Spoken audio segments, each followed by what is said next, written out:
safety, to the humanity, to the hope.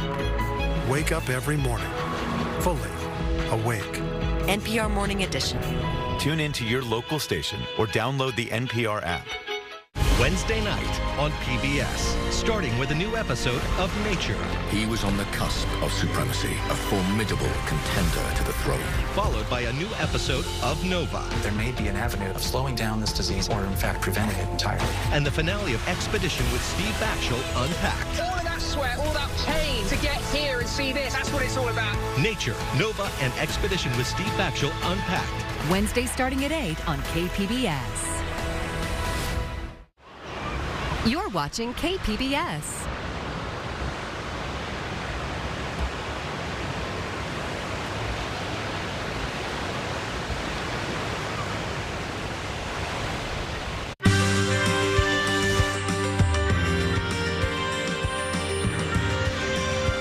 Major funding for KPBS Evening Edition has been made possible in part by the Conrad Prebys Foundation, Darlene Marco Shiley, and by the following.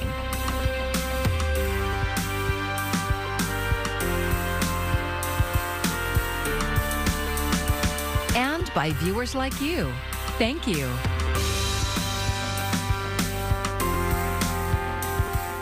Good evening. It's Thursday, March 31st. Thanks for joining us. I'm Amitha Sharma, in for Maya Trabulsi. On the day California honors the late labor leader Cesar Chavez, members of the union he co-founded took to the streets in protest. Leaders of the United Farm Workers are demanding to meet with Governor Newsom. KPBS reporter MG Perez has more from Chicano Park. It's the battle cry amplified from the 1960s to today, March 31st, 2022, the public holiday honoring the birth of Cesar Chavez and the legacy of a United Farm Workers Union that followed his death. Our Daniel Hernandez was 12 years old when he started working in the fields of the Imperial Valley. When people say thank you, Jesus, it should be thank you, Jesus, because there's a lot of farm workers helping to put food on the table for people. They don't have the same protections. They've been slow in coming. Cesar Chavez was co-founder of the UFW that now represents 10,000 workers across Washington State, Oregon, and California. The union has made progress, but now members want the added protection of voting from home through the mail when they elect leaders.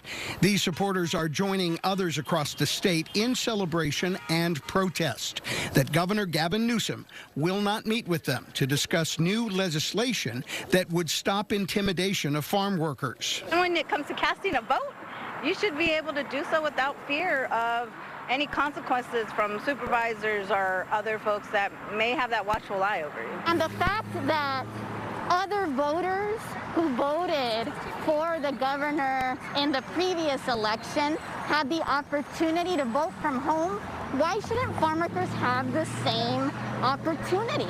Last year, Governor Newsom vetoed similar legislation because he said the bill had inconsistencies and procedural issues. He was not available for comment today because he's out of the country on spring break with his family. If the governor isn't listening, others are, like 8-year-old Lorenzo Gonzalez Bambino, who is here to represent the younger generation still learning about the historic leader. He was a farm worker that worked really hard, and he standed up for to say that we need more justice. The Chavez battle cry is still alive and well. So it's an affirmative act, expression that no matter what the challenge, we go overcome it. Si se puede, yes, it can be done. If these supporters have their way, it will be done. MG Perez, KPBS News. Most schools are closed today in honor of Cesar Chavez. KPBS North County reporter Tanya Thorne shows us how some students at Cal State San Marcos chose to spend the day giving back to their community. There were no classes today at the Cal State San Marcos campus, but more than 200 volunteers showed up bright and early for a day of service in honor of Cesar Chavez. And we're here to, get our hands in the soil today and do some on-the-ground work. Marcelo Garzo Montalvo is an ethnic studies professor at Cal State San Marcos. He joined volunteers at one of the 7 service sites. Sites included the Agua Hedionda Lagoon, San Pascual Academy, the Boys and Girls Club in Vista, and Community Roots Farm in Oceanside.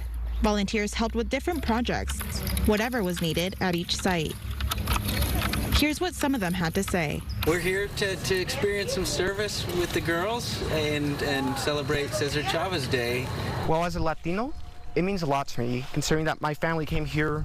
They worked tirelessly to get better lives, to feed their children, to bring, to give me a life. I mean, it's been a minute since I have learned the history of Cesar Chavez, but even just being here and hearing everyone speak about it and seeing how inspirational it is, it inspires me overall. Volunteering your time and giving back to the community is very important. I'm having a lot of fun, and I got to meet a new friend, and I'm really excited to help the community. This is the 9th year the schools have celebrated Cesar Chavez Day with service. But this is the first event where volunteers have been able to get on sites since the pandemic. Montalvo says he's grateful community members showed up to honor the legacy of Cesar Chavez by giving back. But he says the day also serves as a reminder of the fight that continues. I hope that today also inspires us to connect to the current struggle in the fields. Today we still have a lot of exploitation and problems that are happening in our food system, and so I hope today is also a reminder that every time we eat food, we have to give thanks to a farm worker. Tanya Thorne, KPBS News. An historic announcement from President Biden today as he looks to bring down record gas prices. The U.S. will release an unprecedented amount of crude oil from the Strategic Petroleum Reserves. Chris Wynn explains what it means for your wallet. President Joe Biden making unprecedented moves to relieve pain at the pump. Your family budgets to fill a tank, none of it should hinge on whether a dictator declares war.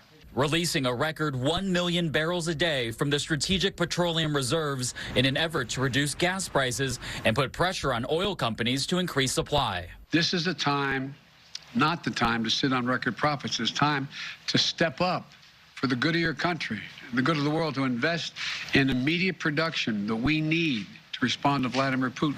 Following Russia's invasion of Ukraine, the U.S. price of regular gasoline spiked, hitting a record high average of $4.33 a gallon earlier this month. I'll put 150 and I won't fill up. Have everything just go sky high is ridiculous. We can't afford it. Biden previously announced a coordinated release of oil in conjunction with other nations.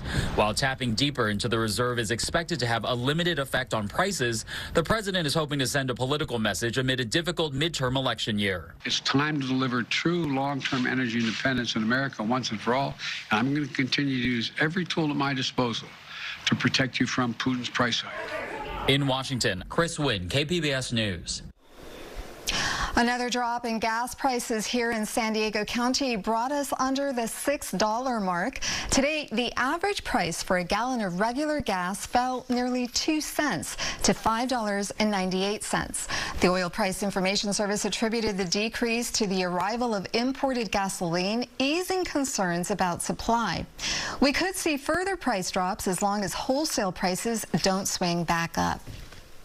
With California's ban on evictions just hours from expiring, the state legislature passed a bill extending protections for renters. Those who have applied for state assistance and are waiting to receive their money will be able to stay in their homes for at least the next 3 months.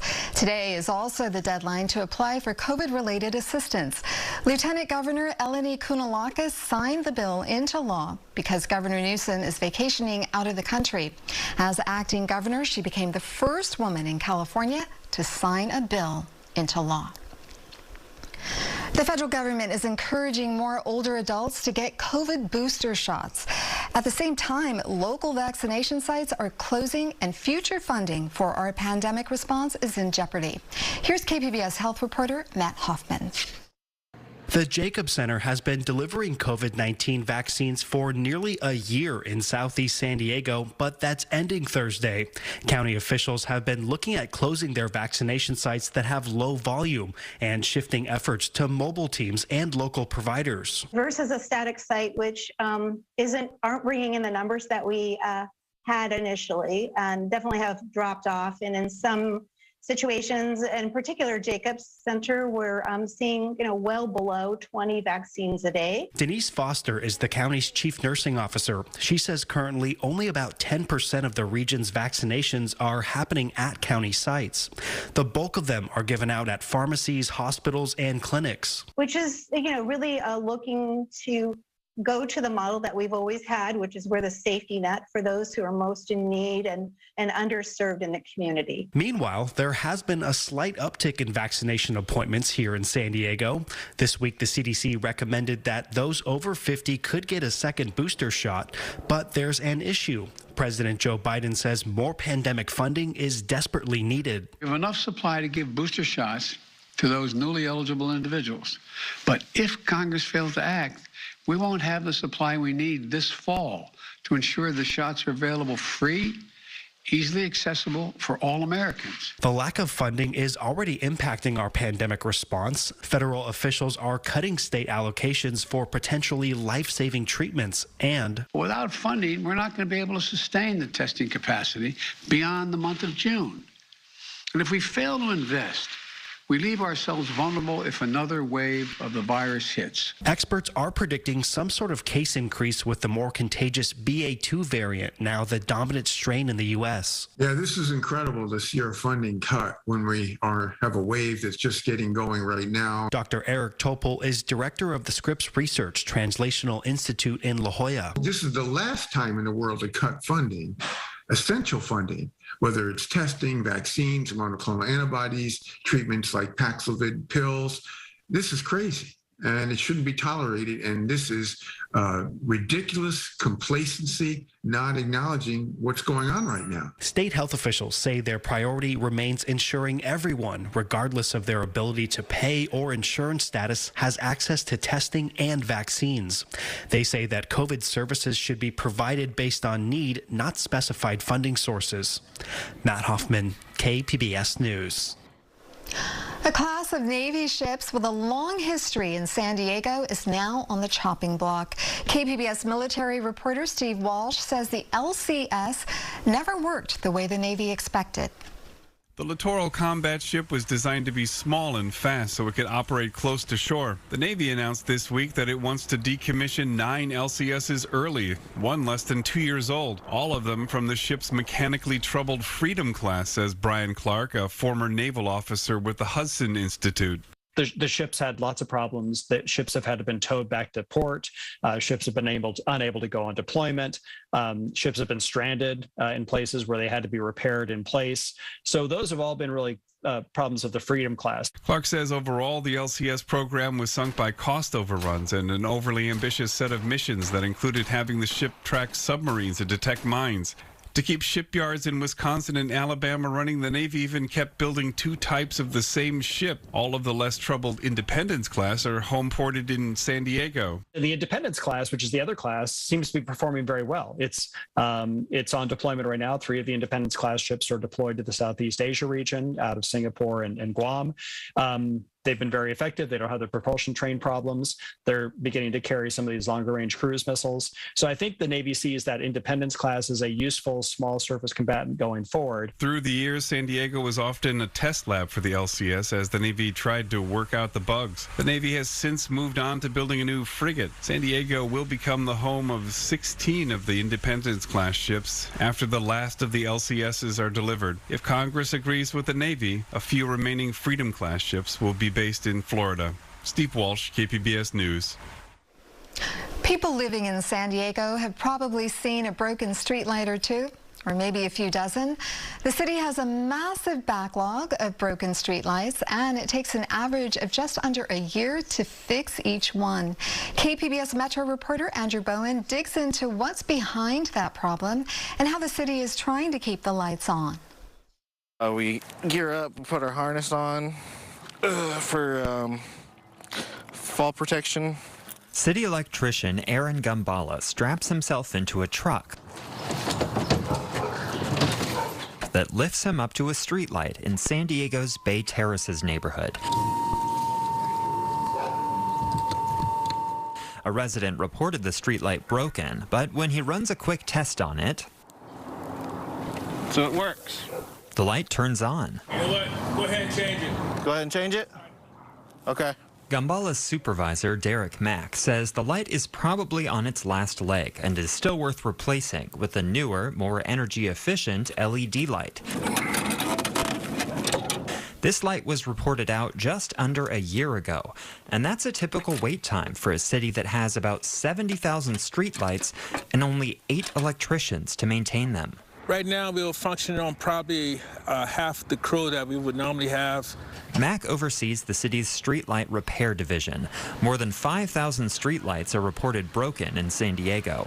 We've been asked to do more with less, and it's nobody's fault. It's just what we have to deal with right now. Mack says the slow pace of repair is partly due to supply chain delays. It can take 8 to 12 weeks just to get materials. An even bigger issue is staffing. Electricians can typically make more money working in the private sector. But on the flip side of that, the city is it's a great place to work for because you have your salary is guaranteed. You know, you don't have to worry about getting sent home because it's raining or whatever. You have your job here. You have your job security here. So each one of these dots on this particular map represents a report that's come in about a streetlight that's been out. Kirby Brady is the city's chief innovation officer and head of the performance and analytics department. She's showing me a phone app her department is developing for the streetlight repair team. Again, this is more of an efficiency tool for them so that they understand where they're at in relationship to all of the surrounding work orders. It could take years for San Diego to fill all of its vacant electrician jobs. In the meantime, Brady is tasked with helping the existing staff be more efficient. She developed an algorithm that helps the team decide which streetlight repairs are the most urgent. With a streetlight, we can tell how close it is to a school, how close it might be to a park. Of course, these things are important for safety. We want safe routes for people to walk or bike or drive. We also know things about traffic density. So if a particular streetlight is located in an area where there are high volume traffic collisions, that should factor into sort of the urgency of the repair. The system also identifies clusters of repairs, so the crews can spend less time driving across the city to the next job.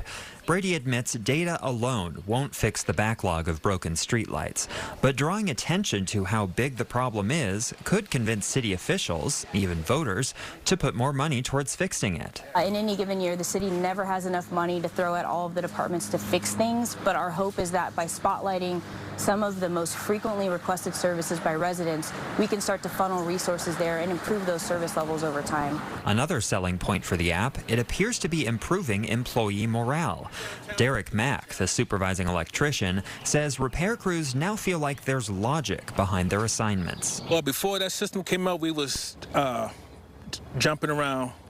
Whoever was making the most noise, that's where we was going, you know, and whatever upper management centers. But this system right here, I think, is a perfect system for us. Fixing a broken streetlight isn't always as simple as changing a light bulb. Sometimes the underground wiring is a century old and needs replacement, which can take weeks, if not months. In the meantime, the city plans on evaluating the success of its data-driven approach to streetlight repair later this year. Andrew Bowen, KPBS News.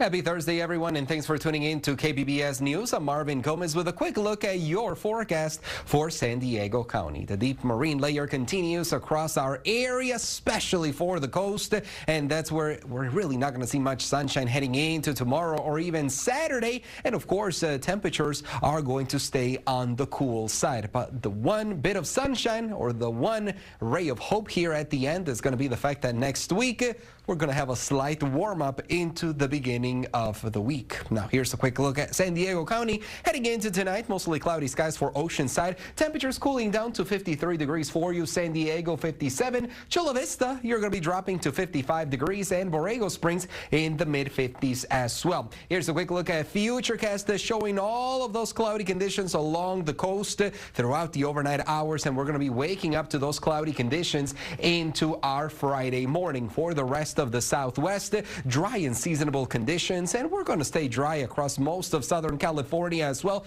It'll just be those stubborn clouds that are really going to be hard to get rid of heading into the afternoon, but eventually we will see some bits of sunshine, especially in your Oceanside. 66 for your afternoon, Chula Vista 64, and clouds again very hard to go away for us in San Diego County. 70 degrees for the afternoon. Mid-80s in Borrego Springs. That's going to be the one toasty spot on the map. Here's a quick look at your coastal forecast for the upcoming 5 days.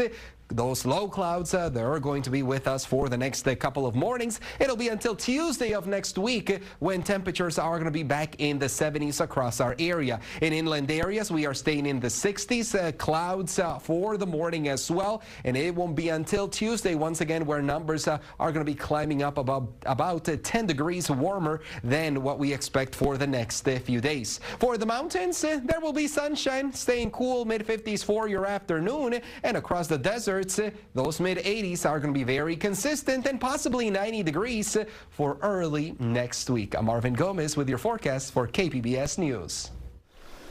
Helping the people of Ukraine is top priority for much of the world, but helping displaced pets is too.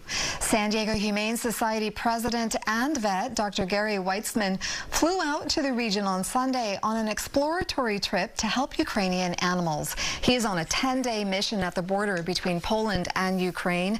Dr. Weitzman has been sending photos and video documenting his time there and showed us some of the veterinary supplies they have at the border. The pharmacy is right over here, and it's actually fairly well stocked. Fluids and pain medications and surgical, well, not surgical equipment, but just pretty much anything to make do. And then back here is the sleeping quarters. It's really first class, as you can see. Greater Good Charities and International Fund for Animal Welfare were already on the ground at the border and we're looking for additional veterinary support.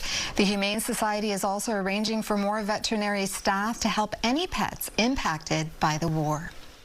I'm Judy Woodruff. Tonight on the NewsHour, how Russia appears to be shifting its war tactics to focus on south and eastern Ukraine. Coming up at 7 after Evening Edition on KPBS. On this Transgender Day of Visibility, changes are in the works to make traveling in the U.S. more inclusive. The TSA is setting new standards for transgender, gender non-conforming, and non-binary travelers. Gender identification will no longer be considered relevant for ID verification at checkpoints.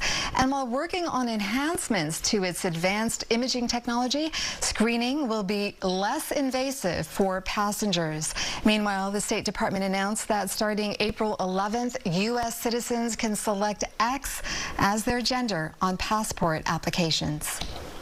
The spring travel season is here and there are new developments related to COVID. Amy Kiley has several updates to help you plan your next trip. COVID-19 no longer controls our lives. That means the relaxation of more restrictions and guidance, including some related to travel. The CDC now says cruises don't pose an increased travel risk, but it suggests checking out individual ship health guidelines and getting fully vaccinated against COVID-19 first. The FDA just expanded the emergency use authorization for a second round of Pfizer and Moderna boosters for people 50 and older. The president now has his, but the CDC clarifies people don't need that extra shot to be considered up to date on their COVID-19 vaccinations. If you're over the age of 50 or you're younger than that and have important comorbid conditions, you should get boosted. In other travel news, 21 states are suing the Biden administration to end the transportation mask mandate before it expires April 18th. That's in addition to other lawsuits from groups of pilots and flight attendants. And travelers now can get pandemic information about the places they plan to visit in the U.S. or where they live on covid.gov. Amid these changes, experts say to be ready for the Omicron subvariant to increase cases. In the last week, case rates in the United States have become flat. And if you and I speak next week at this time, we'll be talking about how they're now starting to rise. Congress has to provide the funding America needs to continue to fight COVID-19. And if we fail to invest, we leave ourselves vulnerable if another wave of the virus hits. I'm Amy Kiley reporting. Wondercon is Comic-Con's sister convention and serves up a smaller, less crowded pop culture event. KPBS arts reporter Beth Accomando has this preview.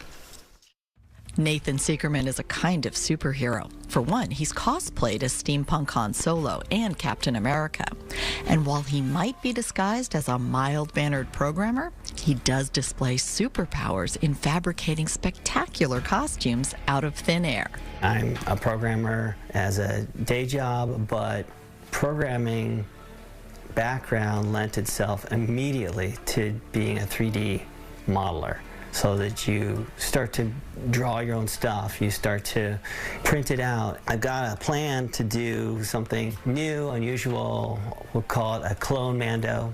Doing a mashup of Star Wars characters will also be the topic of a Friday panel he's on. The Star Wars Samurai universe, and we're going to be talking about the impact of samurai armor culture on the Star Wars universe. One of the things that I'm going to get to talk about specifically is a samurai Captain Phasma armor. Seekerman was commissioned by Bandai to build a life-sized version of its toy, inspired by the character from The Force Awakens.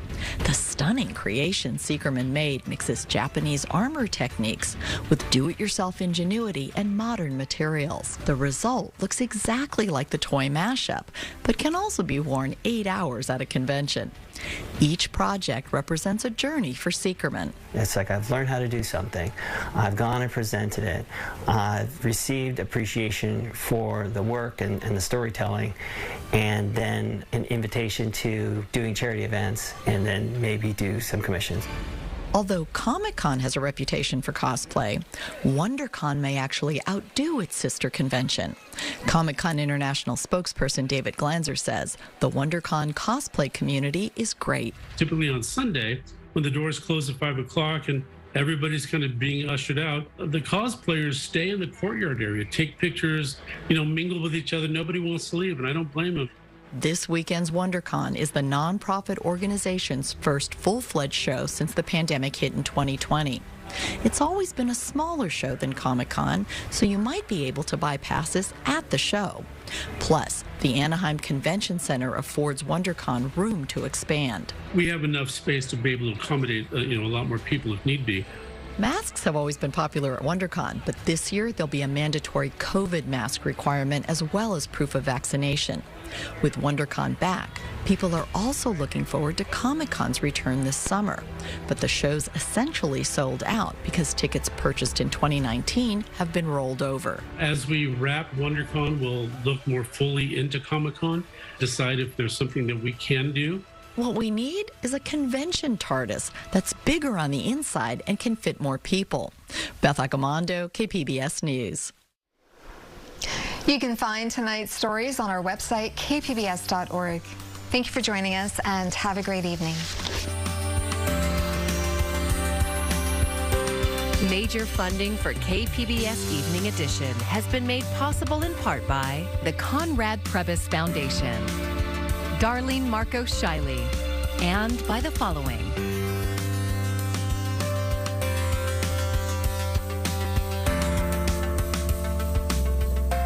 And by viewers like you. Thank you.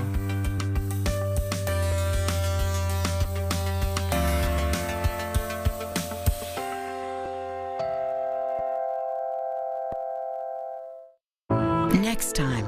Beer has been brewed here for over 500 years. At the launch event for a new beer, a man is murdered. Looks like he's been boiled to death. I'll need to consult a specialist and possibly a cookbook. Barnaby recalls the legend of a 16th century monk. They boiled him alive and he cursed the place. But he'll need more tangible evidence. Anything else? I'll call you if there is.